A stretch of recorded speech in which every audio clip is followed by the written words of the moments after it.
시 23편 1절부터 6절까지 말씀입니다. 여호와는 나의 목자시니 내게 부족함이 없으리로다. 그가 나를 푸른 풀밭에 누이시며 쉴만한 물가로 인도하시는도다. 내 영혼을 소생시키시고 자기 이름을 위하여 의의 길로 인도하시는도다. 내가 사망의 음침한 골짜기로 다닐지라도 해를 두려워하지 않을 것은 주께서 나와 함께 하심이라.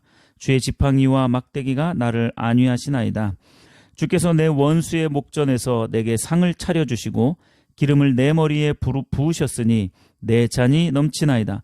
내 평생의 선하심과 인자하심이 반드시 나를 따르리니 내가 여호와의 집에 영원히 살리로다. 아멘.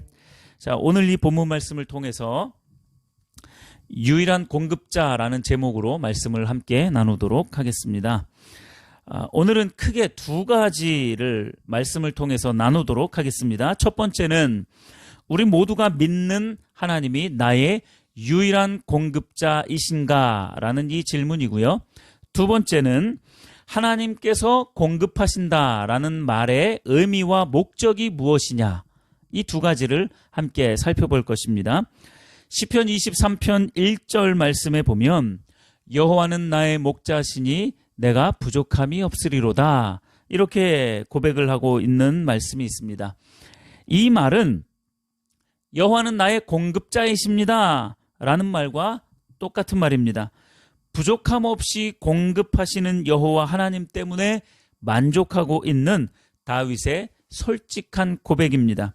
하나님 이외의 것으로 공급함을 받기 시작하면 하나님은 우리 인생의 주인이 아닌 그저 우리를 도와주시는, 우리를 서포트해 주시는 종과 같은 존재가 되어져 버립니다. 그래서 하나님만이 우리의 유일한 공급자가 되셔야 합니다. 그것이 하나님을 우리의 주인으로 모시는 행위이고 하나님을 우리의 주권자로 모시는 행위이기 때문에 그렇습니다. 다윗은 하나님의 이러한 공급하심에 만족하고 있어요. 다윗에게 있어서 하나님은 유일한 공급자입니다. 그렇기 때문에 아무런 부족함을 느끼지 못하는 것입니다. 하나님 때문에 부족함을 느끼지 않는 이 자세가 바로 하나님만이 나의 유일한 공급자입니다 라고 고백하는 사람의 삶입니다. 우리가 무언가에 부족함을 느끼지 않는다. 그러면 그것이 우리의 공급자가 되는 거예요. 예를 들어서 내가 물질의 풍요함 때문에 만족하고 그것으로 부족함을 느끼지 않는다? 그러면 그것이 그 사람의 공급자인 거예요. 내가 무언가를 통하여서 부족함을 느끼지 않는다? 그것이 반드시 그 사람의 공급자가 되는 것입니다. 여러분들은 어떤 공급을 받았을 때에 다윗과 같이 이러한 고백을 할 수 있겠습니까? 나는 아무것도 부족한 것이 없습니다. 하나님으로 나는 완전하게 만족한 인생입니다. 이렇게 고백할 수 있겠느냐라는 거예요. 오늘 본문 말씀을 통해서 첫 번째, 여호와만 유일한 공급자이신가에 대한 말씀을 같이 살펴보겠습니다. 하나님만이 내 삶에 필요한 모든 것을 공급하시는 분으로 우리가 여기고 있느냐라는 이 질문이죠. 하나님만 유일한 공급자 삼는 사람은 과연 어떤 사람일까? 계시록에 언급된 소아시아 7교회 중에 라오디게아 교회라는 교회가 나옵니다. 그 교회 성도들도 오늘 다윗이 고백한 것과 거의 유사하게 고백하고 있어요. 나는 부자라 부유하여 부족한 것이 없다 라고 이렇게 고백을 하고 있는 거거든요. 자, 그런데 이 고백은 자신들의 경제적인 부유함 때문에 부족함이 없다라고 그렇게 말을 하고 있는 거예요. 부유함을 허락하신 하나님 때문에 부족함이 없는 게 아니라 자신의 경제적인 여유 때문에, 경제적인 부유함 때문에 부족함이 없다라고 말을 하는 거예요. 자, 그렇다면 그들에게 있어서 공급자는 누구냐라는 거예요. 하나님이 아닌 거예요. 그 경제적인 부유함, 돈이 그들의 공급자였던 것이죠. 경제적 부유함 때문에 부족함을 느끼지 않는 것은 결코 하나님만 유일한 공급자 삼는 인생이 아닌 것입니다. 마찬가지로 내가 위험에 노출되지 않고 안전함 가운데 살고 있는 것으로 부족함이 없다라고 생각을 한다면 그 사람의 공급자는 안전함이 되는 거죠. 안전을 공급 삼는 거예요. 하나님을 공급자 삼는 삶이 아닙니다. 하나님은 우리에게 부유함을 주실 수도 있고 우리에게 안전함을 허락하실 수도 있어요. 그러나 부유함과 안전함이 우리의 공급자는 아니라는 것이죠. 나에게 있어서 하나님만 유일한 공급자인지 아닌지를 알아보기 위해 아주 간단한 한 가지 방법이 있습니다. 먼저 내 기준에서 생각하는 공급이 완전히 끊어지거나 전혀 채워지지 않았을 때의 나 자신을 보면 내가 하나님만 유일한 공급자 삼고 있는지 유일한 공급자가 아니라 다른 것으로 공급자 삼고 있는지가 분명하게 나타납니다. 다시 한번 설명을 드릴게요. 내 기준에서 생각하는 공급이 완전히 끊어지거나 전혀 채워지지 않았을 때의 나 자신의 모습을 보면 내가 하나님만 유일한 공급자 삼고 있는지 그렇지 않은지를 알 수 있다는 것입니다. 하나님의 공급은 내 방식으로 채워지는 것이 아니기 때문에 그렇습니다. 하나님의 공급은 하나님의 시간표 안에서 하나님의 방식으로 나타나게 되어 있습니다. 그렇다면 내가 생각하는 공급이 전혀 채워지지 않았을 때란 어떤 때일까요? 아마 이런 때일 것 같습니다. 골리앗 앞에 선 다윗의 상황을 한번 생각을 해보십시오. 나는 아무것도 가진 것이 없는 것 같아요. 하나님 외에는 아무것도 없는 것 같아요. 그런데 상대방은 모든 걸 다 갖추고 있는 사람인 것 같아요. 하나님만 빼고 그 사람에게는 하나님만 빼고 모든 것을 다 갖추고 있는 것 같아요. 이런 상황에서 만약 하나님 외에 아무것도 없는 내 자신이 초라하게 느껴졌다면 그건 하나님이 공급자가 아니라는 증거입니다.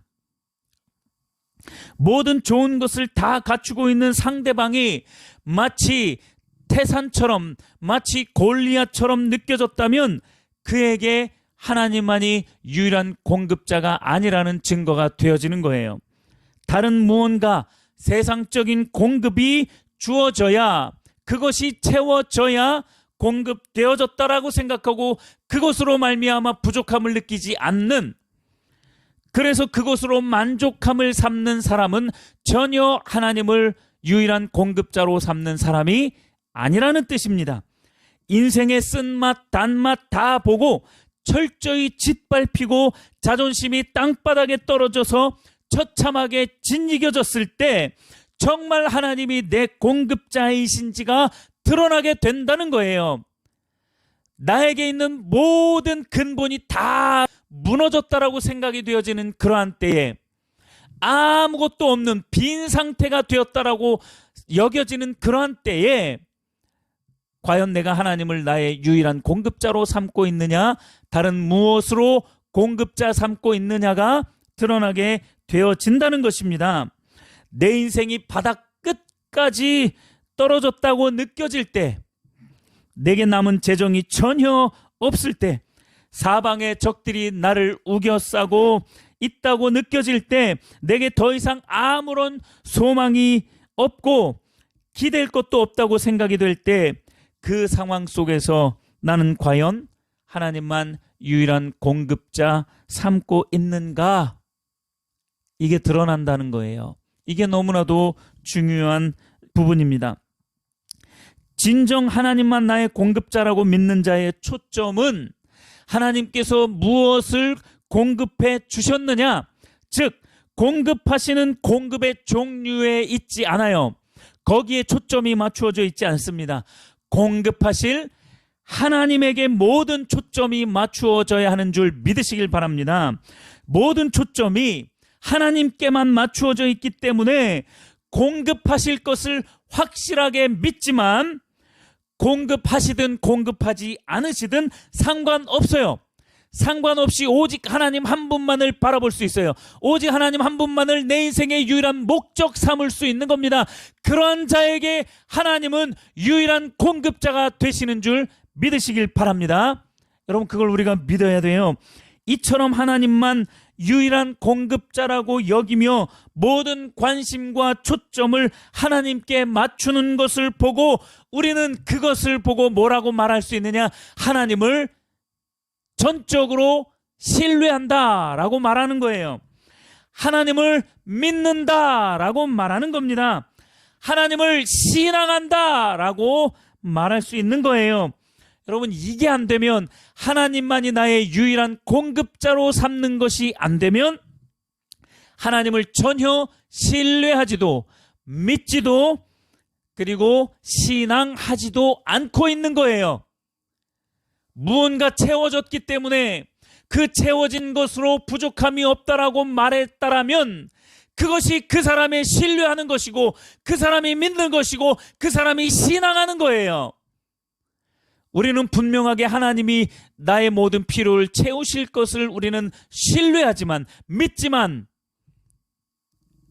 그것이 채워져야만 하나님을 믿는다? 아닌 겁니다.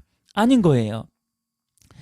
채워주실 것을 믿지만 채워주시든 채워주시지 않든 우리는 하나님만 우리의 인생의 유일한 목적이 되는 인생이 되어져야 하는 겁니다. 그게 하나님만 유일한 공급자 삼은 사람들이 가지는 신앙의 자세입니다. 하나님만 유일한 공급자로 여긴다는 것은 겉으로 보았을 때에 공급이 전혀 채워지지 않았을 때에도 하나님을 신뢰하며 믿고 신앙하는 자세를 말하는 거예요. 그저 하나님의 존재 자체만으로도 만족하고 모든 것이 채워졌다고 믿는 자세. 실제로 그 안에서 모든 것이 채워집니다. 그것을 믿으시길 바랍니다. 이 자세가 없다면 하나님만 공급자로 여기는 것이 아닌 다른 무언가를 공급자로 여기는 것입니다. 저와 성도님들은 오직 하나님만 유일한 공급자 삼는 그러한 신앙으로 신앙생활 하시기를 예수님의 이름으로 축복합니다. 지금까지 하나님만 유일한 공급자라는 것을 살펴보았다면 이제 하나님께서 공급하신다라는 말의 그 의미와 목적에 대해서 함께 살펴보도록 하겠습니다. 우리는 일반적으로 공급이라고 말하면 본문 말씀에 나와 있는 대로 푸른 풀밭 또는 쉴 만한 물가로 인도함을 받고 내 영혼이 소생되고 두려움 없도록 해주시고 내 잔이 넘치게 되는 것으로만 생각하기 쉽습니다. 당연히 그것도 하나님이 우리에게 공급하시는 한 내용입니다. 그러나 우리는 4절에 있는 말씀처럼 음침한 골짜기로 다니는 해를 입기도 할 수 있다라는 것을 간과해서는 안 됩니다. 5절 말씀처럼 원수가 존재한다라는 것을 간과해서는 안 돼요. 원수가 나를 조롱하고 무시하는 일들이 있을 수 있다는 것을 간과해서는 안 돼요. 우리가 하나님께서 나에게 무언가를 공급해 주신다라고 말할 때에, 그렇게 생각할 때에 4절과 5절 말씀을 빼고 그저 푸른 초장에 그 샘물로 인도해 주시는, 대적이 없게 하시는 그러한 것이 하나님의 공급함으로 여기게 되면 하나님께서 의도하시는 그 공급함의 의미와 목적은 전혀 모르는 것입니다. 하나님의 공급하심은 이 모든 것들을 포함하는 공급하심입니다. 그래서 하나님의 공급하심의 의미와 목적을 단순히 나를 보호하시고 채워주시고 문제를 해결해 주시는 것으로 보기 시작하면 결코 하나님의 공급하심의 이 의미와 목적을 선명하게 알 수 없게 됩니다. 하나님의 공급하심의 의미와 목적을 정확하게 알기 위해서 하나님의 공급하심이 가장 많았던 때인 출애굽 당시 이스라엘 백성의 40년 광야 생활을 살펴볼 필요가 있습니다. 이 부분을 자세히 살펴보면서 하나님의 공급하심의 그 의미와 목적이 무엇인지 함께 알아보겠습니다. 출애굽 당시 이스라엘 백성의 40년 광야 생활을 잘 나타내주는 말씀들 몇 구절을 함께 살펴보도록 할게요. 먼저 신명기 29장 5절에 보면 이렇게 말씀합니다. 주께서 40년 동안 너희를 광야에서 인도하게 하셨거니와 너희 몸에 옷이 낡아지지 아니하였고 너희 발의 신이 헤어지지 아니하였으며 라고 말씀하고 있습니다. 이 구절을 느헤미야는 이렇게 표현했습니다. 느헤미야 9장 21절에서 40년 동안 들에서 기르시되 부족함이 없게 하심으로 그 옷이 헤어지지 아니하였고 발이 부르트지 아니하였사오며. 여러분, 똑같은 말씀인데요. 느헤미야는 하나님의 공급하심에 대해서 말씀하고 있습니다. 하나님께서 40년 동안 부족함 없이 공급해 주셨다라는 말씀을 강조하고 있어요. 하나님께서 공급해 주셨다라는 거. 그러니까 당연히 우리의 옷이 헤어지지 않고 발이 부르트지 않는 것도 하나님의 공급하심의 한 부분이라는 게 분명해요. 우리가 흔히 생각하는 하나님의 공급하심의 전형적인 예인 거죠. 자, 그럼 다음의 말씀들도 한번 생각을 해보시길 바랍니다. 시편 95편 10절에도 출애굽 당시에 이스라엘 백성들의 40년 광야 생활을 표현하고 있어요. 내가 40년 동안 그 세대로 말미암아 근심하여 이르기를 그들은 마음이 미혹된 백성이라 내 길을 알지 못한다 하였도다. 시편 95편 10절에서는 그 광야 40년 동안의 생활을 이렇게 표현했어요. 40년 동안 그 세대로 말미암아 하나님이 근심했다는 거예요. 이스라엘 백성들이 하나님의 근심 덩어리가 되었던 거죠. 마음이 미혹되었고 하나님의 길을 전혀 알지 못했다라고 그들의 광야 40년 생활을 그렇게 표현하고 있는 거예요. 시편 기자는. 아모스 선지자는 어떻게 표현했는지 보십시오. 아모스 5장 25절에 보니까 이스라엘 족속아 너희가 40년 동안 광야에서 희생과 소제물을 내게 드렸더냐? 이 말씀이 무슨 말씀입니까? 너희가 광야 40년 생활 동안에 나에게 제대로 된 희생과 제물을 단 한 번이라도 드려본 적이 있었느냐라고 말하는 거예요. 여러분, 그러면 과연 그들이 40년 광야 생활 동안에 하나님께 희생과 제물을 단 한 번도 드리지 않았나요? 아니요. 수없이 많은 제물과 희생을 하나님 앞에 드렸어요. 출애굽기부터 민수기까지 쭉 보시면 시도 때도 없이 하나님 앞에 희생과 제물을 드렸습니다. 그런데 왜 아모스서는 왜 한 번이라도 그렇게 희생과 제물을 드린 적이 있었느냐라고 표현했느냐라는 거예요. 수많은 제물과 희생을 하나님 앞에 드렸지만 하나님이 받으실 만한 희생과 제물은 단 한 번도 없었다라는 이야기예요. 여러분, 이게 가능하다라는 겁니다. 왜일까요? 그 수많은 하나님의 공급하심이 있었음에도 불구하고 왜 그들의 신앙은 하나님이 받으실 만한 그러한 신앙이 아니었느냐라는 거예요. 왜 그들의 예배는 하나님이 받으실 만한 예배가 아니었느냐라는 거예요. 이게 중요한 겁니다. 하나님이 공급하실 때에는 그 공급하심의 의미와 목적이 있었는데 그들은 그 공급함의 의미와 목적을 전혀 알지 못했었던 거예요. 공급하심의 의미와 목적을 전혀 모르니까 그저 하나님은 우리를 평안하게 해주시는 분, 우리를 채워주시는 분, 우리가 병 들었을 때에 우리의 병을 치료해 주시는 분, 나에게 어떤 문제가 생겼을 때 그 문제를 해결해 주시는 분으로만 아는 거예요. 그건 하나님이 유일한 공급자가 아닌 거예요. 그것이 하나님이 공급하시는 그 공급의 의미와 목적이 아닙니다. 전혀 아니에요. 아모스 말씀을 단순하게 말하면 단 한 번도 영과 진리로 하나님의 기준에서 기뻐하실 만한 예배는 드리지 못했다는 말씀인 거예요. 찬양의 소리는 요란했고 아침 저녁으로 하나님 앞에 희생과 제물을 그들은 드렸었거든요. 특별한 절기 때마다 특별한 일이 있을 때마다 아침 저녁으로 상번제를 하나님 앞에 정성을 다해서 드렸거든요. 그런데 그것을 하나님은 기뻐하지 않으셨던 거예요. 그것을 하나님은 받으시지 않았던 거예요. 왜냐하면 하나님께서 행하시는 그 모든 일들, 특히 하나님의 공급하심의 그 의미와 목적을 모르고 그들은 그러한 모든 예배 행위를, 모든 신앙의 행위를 했었기 때문에 그렇습니다. 마음이 다른 것에 팔려 미혹되고 참된 예배를 드릴 수 있는 영적 능력은 다 고갈되어져 버렸던 거예요.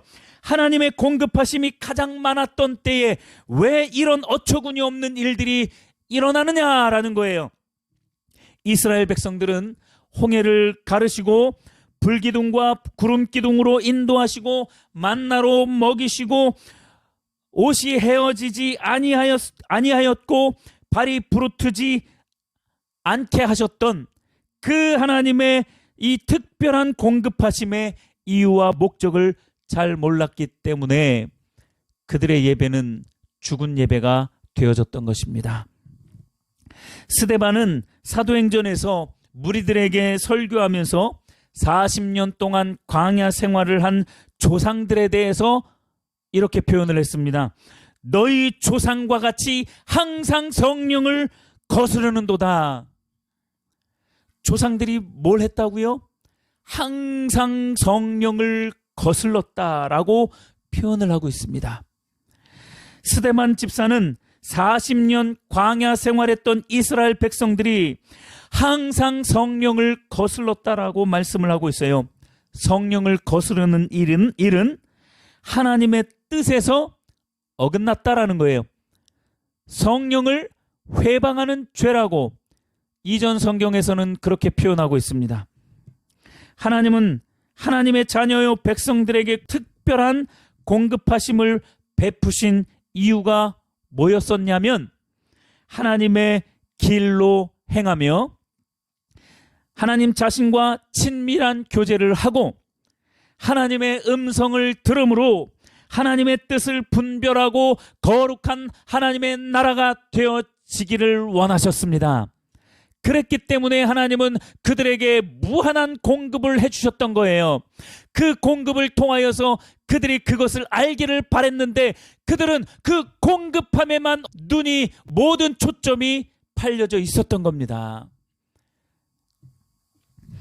이런 하나님의 뜻에는 전혀 관심이 없이 그저 하나님이 공급하시는 그거에만 모든 초점이 맞추어져 있었던 거죠. 이 상태가 바로 성령을 거스르는 겁니다. 성령을 거스르는 게 다른 게 아니에요. 성령을 회방하는 게 다른 게 아닙니다. 하나님께서 공급하실 때의 그 공급의 의미와 목적을 모르고 그저 그 공급하심에만 갈급해 있는 거예요. 공급하심에만 모든 초점이 맞춰져 있는 거예요. 한눈이 거기에 팔려져 있는 거예요. 미혹되어져 있는 겁니다. 공급함은 많은데 성령을 거스르는 죄를 짓는, 성령을 회방하는 죄를 짓는 아이러니한 신앙생활을 하고 있는 거죠. 성도 여러분, 혹시 저나 여러분들은 성령을 회방하는 일을, 그 죄를 짓고 있지 않는지 다시 한번 돌아보셔야 됩니다. 우리 인생에 하나님께서 공급해 주신 것이 얼마나 많이 있습니까? 지금 내가 호흡하고 있는 이것 자체만으로도 하나님은 우리에게 너무나도 큰 것을 공급하고 계신 거예요. 그런데 우리의 눈은 어디에 한눈이 팔려져 있습니까? 내 생명이 유지되어지고 내가 건강하고 내게 있는 재물들의 모든 관심이, 모든 초점이 맞추어져 있지 않나요? 행여 그것을 하나님이 공급하시지 않으면 하나님께 삿대질하고 있는 그러한 신앙의 모습 우리에게 있지 않는지요? 한번 생각해 보셔야 됩니다. 우리가 만약에 그러한 신앙의 자세로 신앙을 하고 있다면 하나님만이 우리의 유일한 공급자가 아니십니다. 하나님께서 공급하시는 그 공급의 의미와 목적을 전혀 모르고 있는 것입니다. 우리는 용서받을 수 없는 성령 회방죄를 지금 당장이라도 멈춰야 합니다. 성령의 역사가 내적으로 보나 외적으로 보나 분명하고 하나님의 뜻이 분명함에도 불구하고 하나님의 말씀이 분명함에도 불구하고 그것을 거부하거나 외면하거나 무시해버린다면 그것이 정확하게 성령을 거스르는 일입니다. 성령을 회방하는 죄에 해당하는 것입니다. 그런데 오늘날 소위 하나님의 자녀라는 사람들이 성령 회방하는 죄를 눈 하나 깜빡이지 않고 저지르고 있습니다. 여러분, 왜 그런 줄 아세요? 제가 몇 번 말씀을 드렸지만 너나 나나 할 것 없이 다 그러고 있기 때문에 그래요. 그러니까 분별력이 사라진 거예요.